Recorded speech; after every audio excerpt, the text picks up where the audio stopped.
Hey listeners, we're nearing the end of our 15th anniversary fundraising campaign, and we need your help to meet our goal. This campaign offers you a chance to win a unique food and music experience in one of the most exciting cities in America. Here's how it works. Donate to HRN and you'll be entered to win dinner for two and 2 tickets to a concert in one of 8 amazing cities: New York, Los Angeles, Philadelphia, Nashville, Las Vegas, Charleston, Ardmore, Pennsylvania, and Asheville. All donations support our work educating food system storytellers. And when you donate, you can choose one of those cities and you'll be entered to win dinner and 2 tickets to a show. So help us reach our goal and enter to win dinner and a show in the city of your choice. Check out heritageradionetwork.org/15 to donate and enter to win today. That's heritageradionetwork.org/15. Thank you.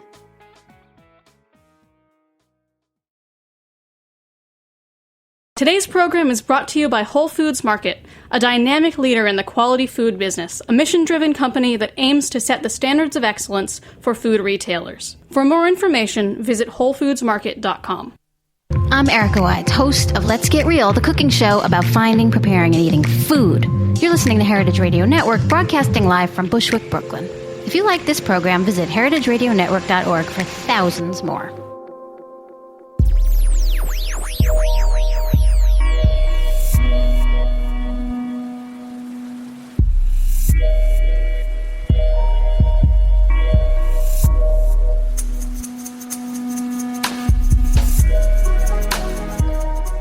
All right. Thank you so much for tuning in once again to the Heritage Radio Network. We are coming to you, as always, live from the back of Roberta's Pizza. Here, it's a lovely sunny day in Bushwick, Brooklyn, and you've tuned in to the Farm Report. I'm your host, Erin Fairbanks, and today we are on the line with Nicolette Hahn Niman. Nicolette is a beef farmer, an advocate, and author, and today we're going to be talking about her new book, Defending Beef, The Case for Sustainable Meat Production. Nicolette, welcome to the show. Oh, thank you for having me. Well, so I want to get the controversial stuff out of the way right up top. What is a vegetarian environmental lawyer doing, writing about a beef? Well, I probably would not have transitioned into the field of raising cattle, except for that I got married to Bill Niman, who's the founder of Niman Ranch, which is a network of farms and ranches around the country that use traditional animal husbandry practices and basically have their animals on grass, essentially. And when I married Bill, I had just left working for Bobby Kennedy Jr. in New York, actually, lived there for 5 years, and I was the senior attorney for the Waterkeeper Alliance. And during that time, I worked full-time on the issue of livestock pollution, and I had met the farmers and ranchers of the Niman Ranch Network and also Bill Niman, the founder of the company, because we were visiting their farms and ranches a lot and using them as an example of the right way to do things. So I was already kind of, predisposed to having a favorable opinion of Bill when I first met him because I really admired what he was doing with, helping all these wonderful farms and ranches around the country get their products to market. So I moved out here when we got married. We're in Northern California, north of San Francisco. I moved from Manhattan. And I still, as a vegetarian and as an environmental lawyer, I still didn't think I would be likely to enter the profession of cattle ranching at that point. But I really got super interested in what was happening here, in my midst. And so I was living on the ranch, and even though I was already licensed to practice law in California, and I thought I'd probably begin working as an environmental lawyer here, I actually just started spending more and more time working on the ranch and decided to do that instead. So that was 11 years ago. So for the last 11 years, I've been directly involved in raising cattle every day. So I think folks out there may be wondering, why exactly is it that beef is in need of defending? What prompted this kind of manifesto in defense of beef? Well, I think it started, in my book, I sort of trace it back to around 1970 when, there was really this birth of the environmental movement. And at the same time, there was an increasing consciousness about the importance of food production as part of the environment. And, you had books like Diet for a Small Planet that really said, that really argued very strongly that there weren't enough resources in the world to raise meat, and that we really, if we were going to feed the world, we needed to transition away from meat. And beef, in that book, as well as in many subsequent books, was pointed to as kind of the worst offender. And so, that's been several decades now, and it's really become, in my view, I worked for environmental nonprofits for several years, and I've been kind of involved in environmental causes my whole life. And, I can't tell you how many times I have heard that idea that beef are, the most problematic from an environmental standpoint, and then on the human health side, that it's the least healthy food you could possibly eat. So I really felt it needs defending. Well, lots of great kind of content in the book, and I'm definitely encourage listeners to buy their own copy. Today, I want to focus on the third chapter, which talks about water. And can you give us, you mentioned obviously that you were focused on livestock through your work at the Waterkeeper Alliance. Why is the Waterkeeper Alliance an organization that's engaged with livestock producers? What's the link between livestock production and water? Yeah, well, the water issue is a very important one, and my expertise in that actually goes back even before I was hired by Waterkeeper Alliance. I was working for National Wildlife Federation as an environmental lawyer, and my work was mostly focused on water protection there as well.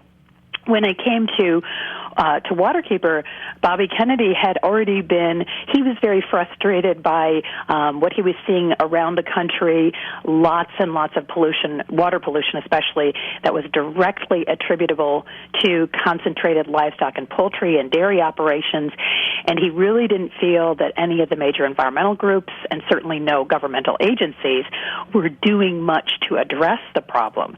So he really felt this was a major unmet need in the environmental world, and the reason, that, and I began visiting as soon as I started working for him. I began visiting a lot of these facilities and a lot of these communities that have these concentrated animal operations, and the reason is essentially you have many, many animals, far more. I mean, just to give you an example, let's say a traditional chicken flock in, let's say, 1900 in the United States. Almost every single farm in the United States had chickens in 1900, so they were just dispersed. In fact, they were really common in urban areas as well. A large percentage of the chickens in the United States in 1900 were in urban areas. But they were kind of everywhere, and they were in very small flocks. So a typical flock might have a dozen or 20 chickens. Now, fast forward that to about the middle of the 20th century when they began to become, very concentrated, very large operations. And today, a typical operation for laying hens may have over 1 million chickens in it, 1 million hens, and a typical operation for meat chickens might have about 70,000 birds in it. So if you just think about the scale, the sort of exponential increase in the number of animals, it immediately raises, the specter of dramatic environmental impacts, because you have so much feed that is being transported to those operations, and then so much manure that is coming out the back sides of those. And it's literally impossible to deal in an environmentally sound way with that much waste. Well, so you're essentially creating, for me, I feel like the thing that makes it clearest is to think of like the confined animal feeding operation as a city with a population of, 20,000 or 15,000 or 100,000 or whatever it may be.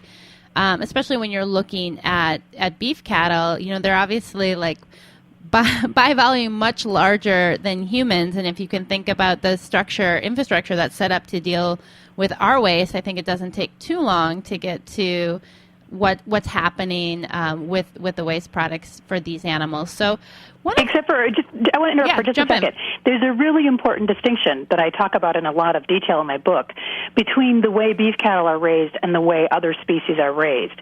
And although dairy cattle are often confined, in fact, the majority of the United States now are in confinement buildings. That is not true for beef cattle. There are essentially no beef cattle that are raised in buildings anywhere in the world. They're really raised outdoors still.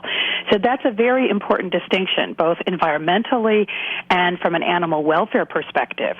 So as I argue in the book, even sort of the worst, most offensive giant feedlot in Texas with 100,000 cattle in it, in my view, is a far less, is much less of a concern, especially from an animal welfare perspective, but also from an environmental perspective, because the manure is not liquefied.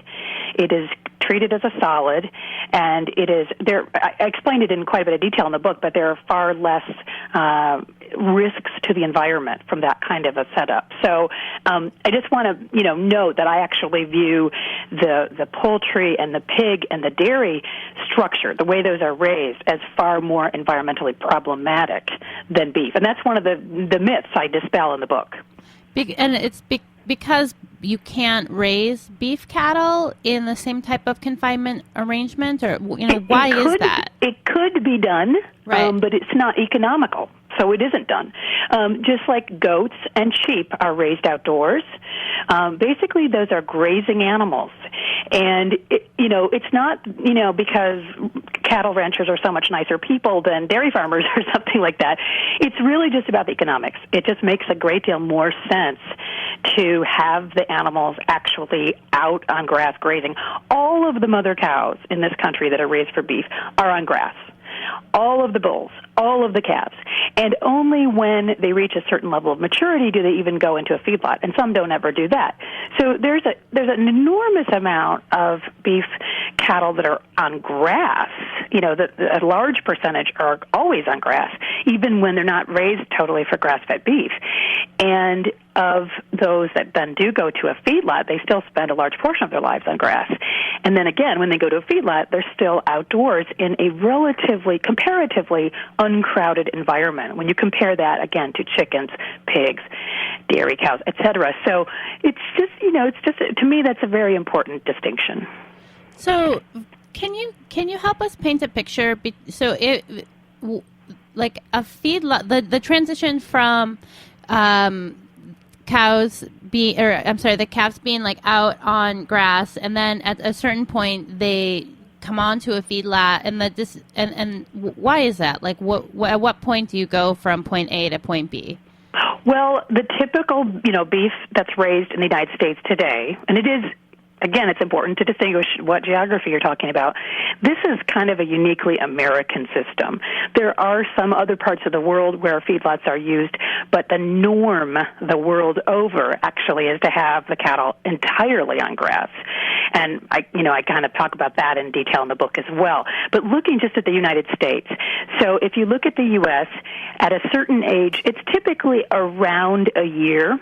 There is a portion of calves that go into feedlots, but that's only about 25 to 30% of the cattle go into feedlots as calves, which is a practice I strongly reject and think is not acceptable at all. But more typically, cattle will go into feedlots when they're what they call yearlings, when they're around a year of age. And they're put there basically because when you're trying to get the animal to the sort of the fatter body condition and the bigger weight and more intermuscular fat, you can do that more easily and faster and year round if you feed them grain. And it's the easiest way to do that in terms of just sort of logistically, the easiest way to do that is to have the animals confined and to bring the grain to them.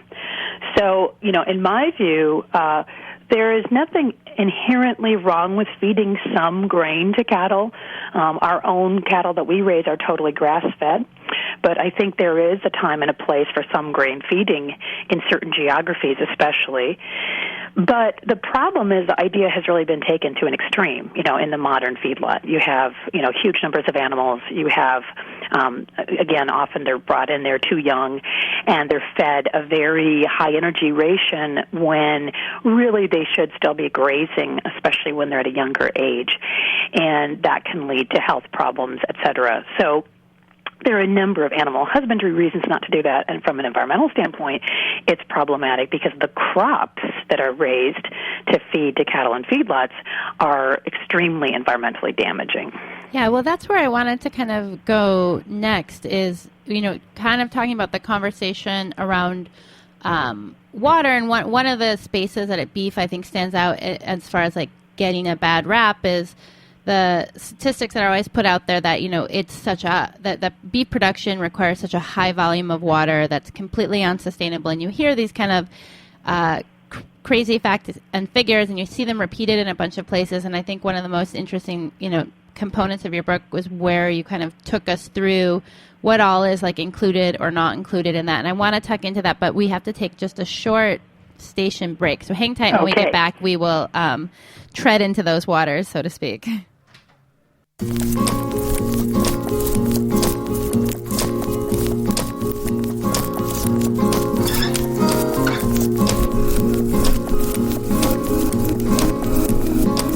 are listening to It's Cold and Beautiful by Magical Mistakes.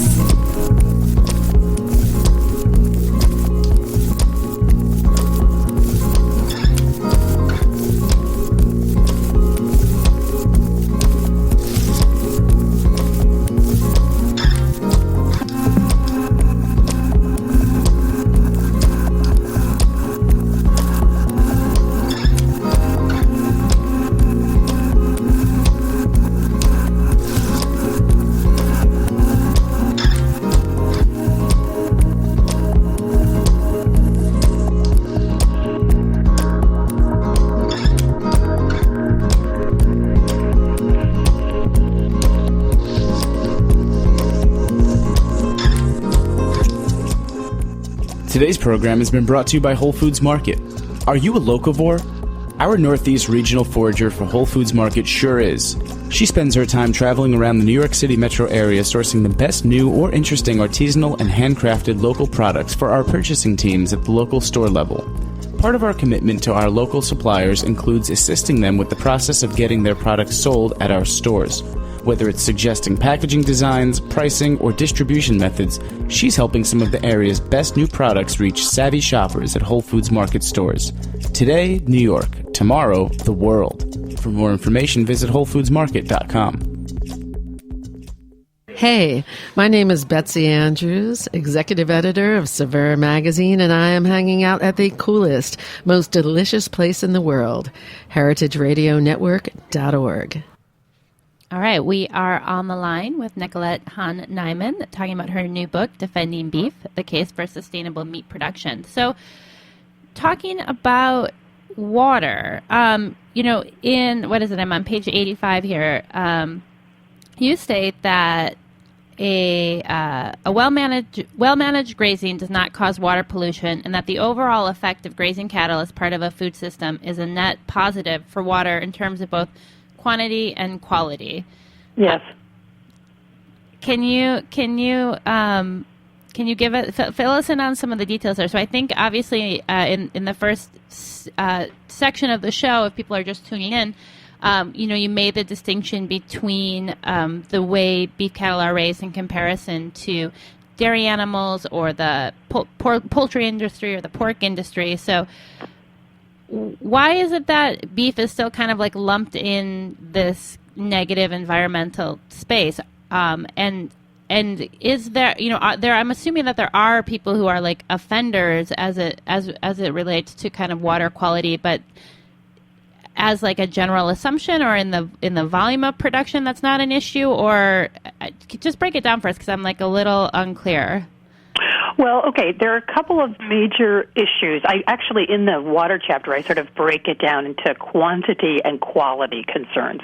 And when you work in, water quality protection, as I did as an environmental lawyer for several years, you were always looking at those two issues kind of distinctly. Is something causing pollution or is it wasting the water? So that's the quantity versus quality. So let's look for just a second at the quantity issue, because you mentioned that before the break. It gets repeatedly stated, on websites and blogs and stuff all the time that beef is this tremendous outlier when it comes to water consumption. And the reason for that is because you can, in fact, create a number that seems very large of the amount of water per pound of beef. If you look at a worst-case scenario, you could probably do that with just about any food. And what I cite I go through quite a bit of the research in my book, and I cite what I think is the most credible study that's ever been done on this issue, really trying to quantify a typical pound of beef, how much water is required in the entire phase of production. And that's from University of California at Davis. Right. Which is an excellent school, and they came up with a figure for a typical pound of beef. That's an incredibly important distinction. Not a worst-case scenario, but a typical pound of beef in the United States today. And they found that the water usage is just a little bit higher than what a pound of rice takes.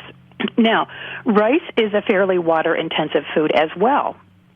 So is coffee, chocolate, sugar, avocados, almonds, walnuts. It's like all my favorite stuff. There are a lot of water-intensive foods. There are many wonderful, delicious water-intensive foods, and I think it's important to be mindful about those issues. But the suggestion that you hear over and over again, that beef is some enormous guzzler of water and it's a tremendous outlier, that's just not true. Okay, so that's the first thing. The second thing is, in terms of water quality, how much water pollution does something cause?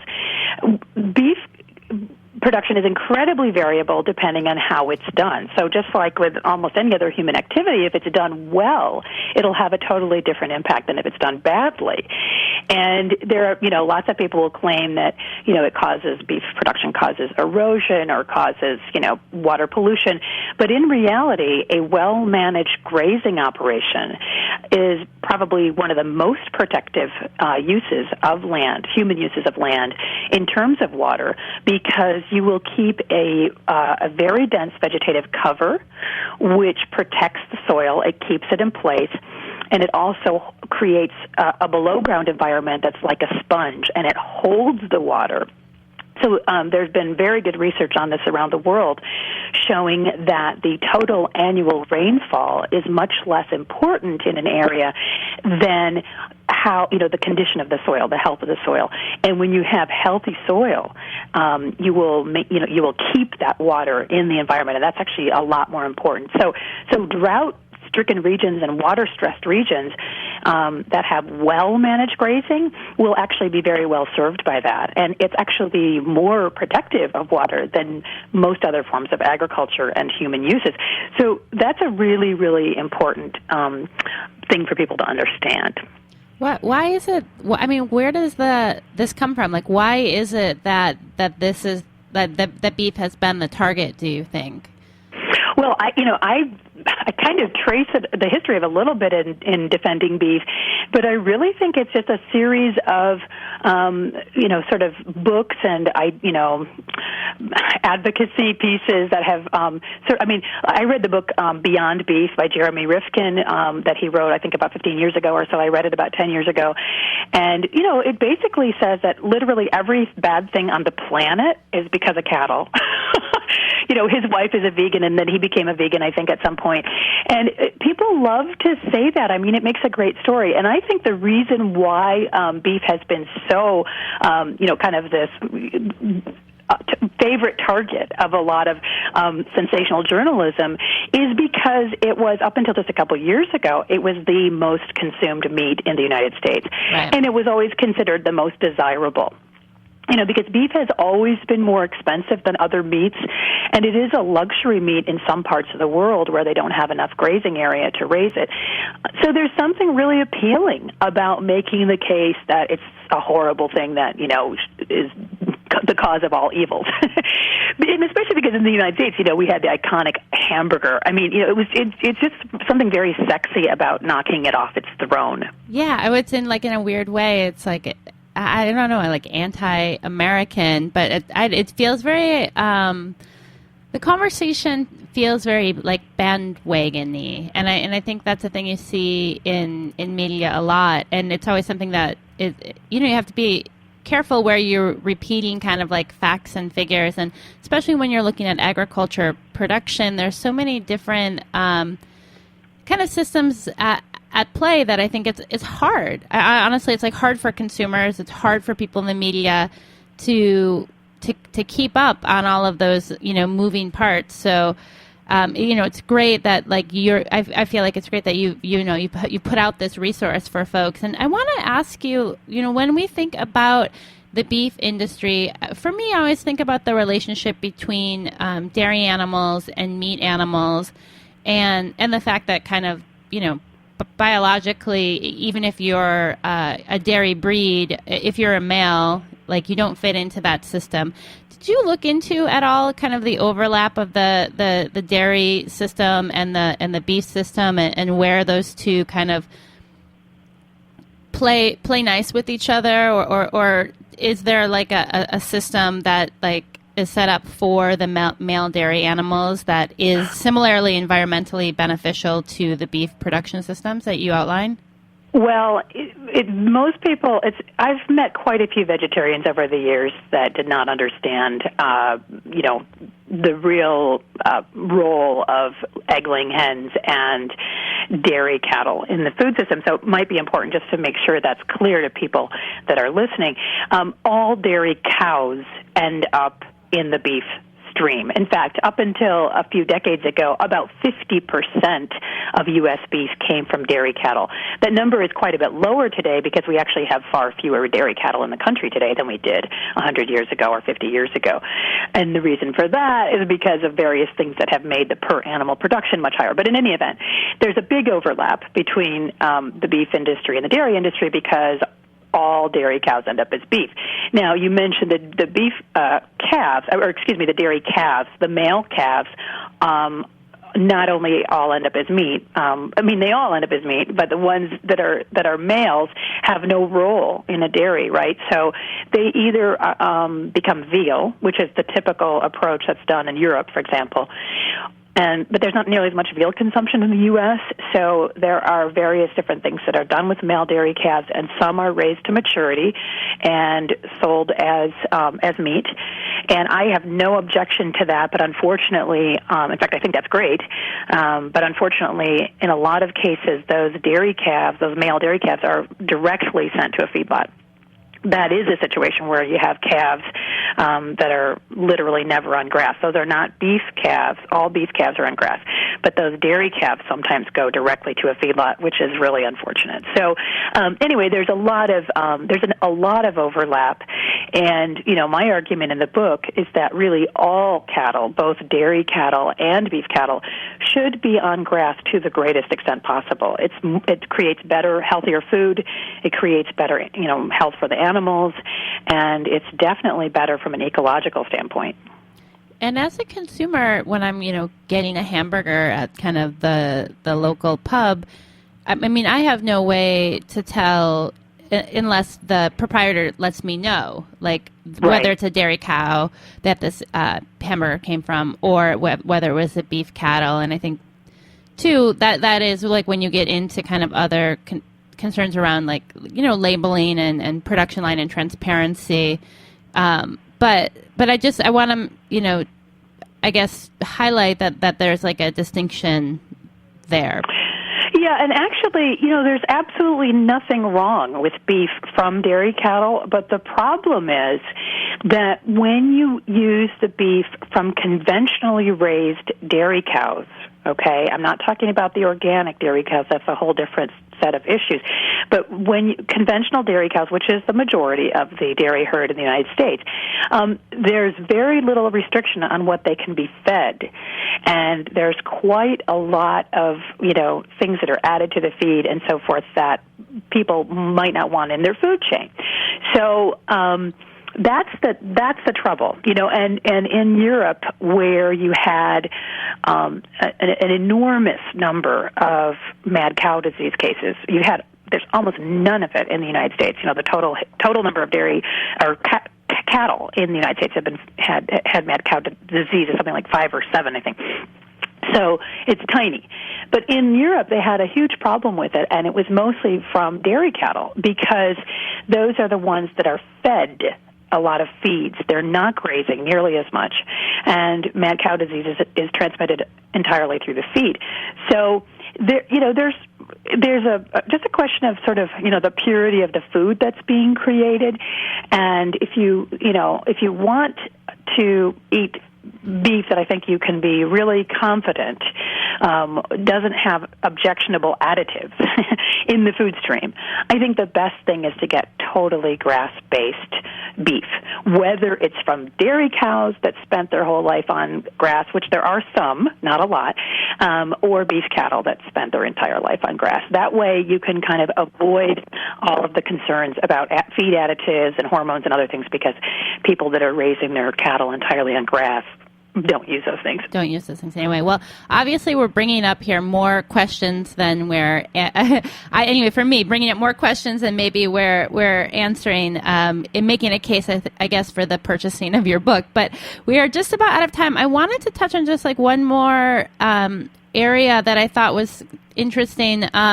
We're talking again about water usage, and one of the other areas you go into is the link between kind of water and energy use as it relates to both crop production and fertilizer production.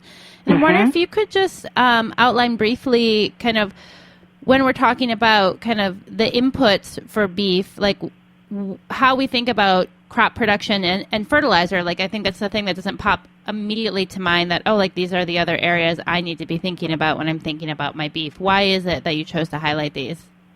Well, actually, I think it's true for all food production. I mean, there are two aspects that are incredibly important that you just mentioned. One is sort of the environmental impact of plowing land. All crop production is environmentally very problematic.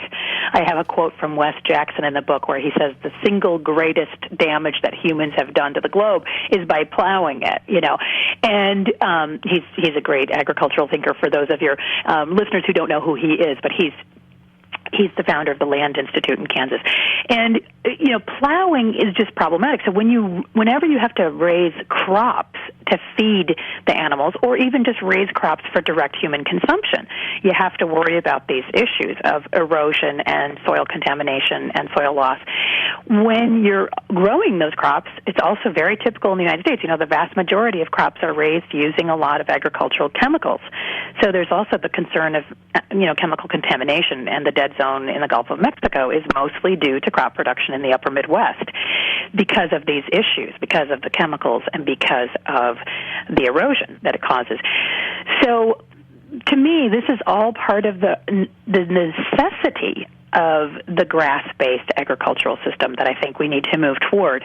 And the reason why cattle are so important is because you can raise food, you can raise grazing animals on a grassland that you don't have to plow, you don't have to put any agricultural chemicals on it, you don't have to irrigate it, and you can essentially keep it in its natural state, and the animals do the harvesting themselves.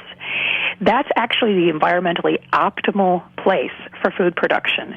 And so if we're doing well-raised cattle, I think they actually are among the most ecologically possible ways to raise food.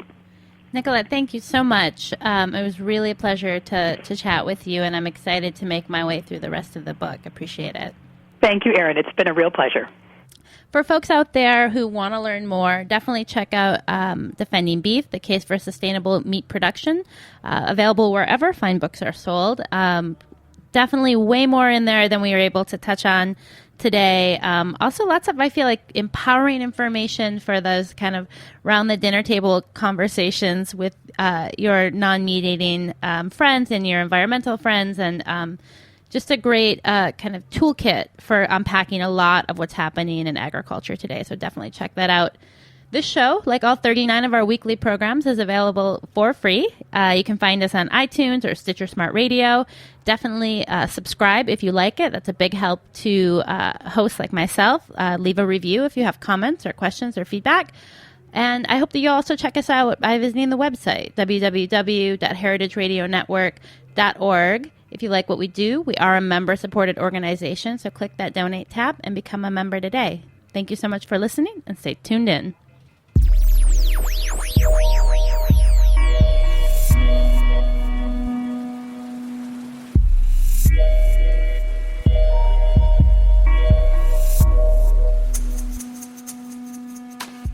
Thanks for listening to this program on heritageradionetwork.org. You can find all of our archive programs on our website or as podcasts in the iTunes store by searching Heritage Radio Network. You can like us on Facebook and follow us on Twitter at heritage_radio. You can email us questions anytime at info@heritageradionetwork.org. Heritage Radio Network is a 501c3 non-profit. To donate and become a member, visit our website today. Thanks for listening.